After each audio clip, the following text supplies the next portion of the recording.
தினம் ஒரு தகவல், தினம் ஒரு ஞானம். தியானம் செய்யும் நேரம் என்ன, எந்த நேரத்துக்கு செய்யலாம் அப்படின்னு கேட்குறாங்க. எல்லா நேரமும் செய்யலாம். எப்பொழுதும் நம்ம எப்பயுமே நம்ம மூச்சை கவனிச்சுக்கிட்டே இருந்தோம்னா தியான நிலையில் கண்டிப்பாக இருப்போம். ஆனால் முடிந்த அளவு விடியற்காலை 4 மணிலேருந்து 5:30 மணி வரை நாம் தொடர்ந்து தியானம் செய்தோமானால், சொல்லுவோம் இல்லையா, பிரம்ம முகூர்த்த நேரம் அப்படின்னு சொல்லிட்டு.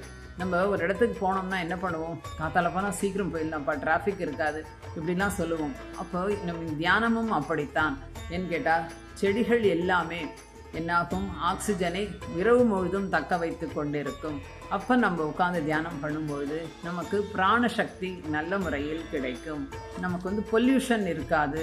தேவையில்லாத என்னதான் இருந்தாலும் கொஞ்சம் நேரமாச்சுன்னா நிறைய வீட்டில் பேசுவாங்க, டிஸ்டர்பன்ஸ் இருக்கும், நிறைய இருக்கும். ஆனால் நம்ம அந்த காலையில் அப்படின்னு செய்யும்பொழுது எனர்ஜி ரொம்ப நல்லா இருக்கும். நம்ம கூட நம்மளுடைய எல்லா தியான மையங்களிலும் தியான யக்னம்லாம் செய்யும்பொழுது early morning meditation, morning 5 to 8 இப்படி தான் நம்ம பண்ணுறோம் இல்லையா.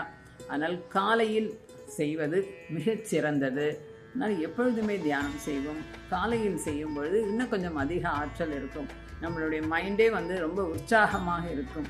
தியானம் செய்யறதுக்கு உகந்த நேரம் காத்தாலை, விடியற்காலை செய்யும் பொழுது நம்ம நாள் முழுக்க ஒரு புத்துணர்ச்சியோடு இருப்போம். காத்தால நம்ம 2 மணி நேரம் தியானம் பண்ணியிருக்கோம், நம்ம நல்ல எனர்ஜியாக இருப்போம் அப்படின்னு நமக்கு சொல்லிக்கொள்ளலாம். அதனால் காலையில் மிக உகந்த நேரம் கிடைக்கும் பொழுதெல்லாம் தியானம் செய்ய வேண்டும். ஒரு 10 நிமிஷம் டைம் கிடைக்குதா, கண்ணை மூடி உட்காந்து தியானம் பண்ணுங்க. அப்போ கண்ணை மூடி உட்காந்து நம் மூச்சுடனே நாம் இணைந்திருப்போம். எந்த நேரமும் தியான நிலையிலே இருப்போம். நன்றி.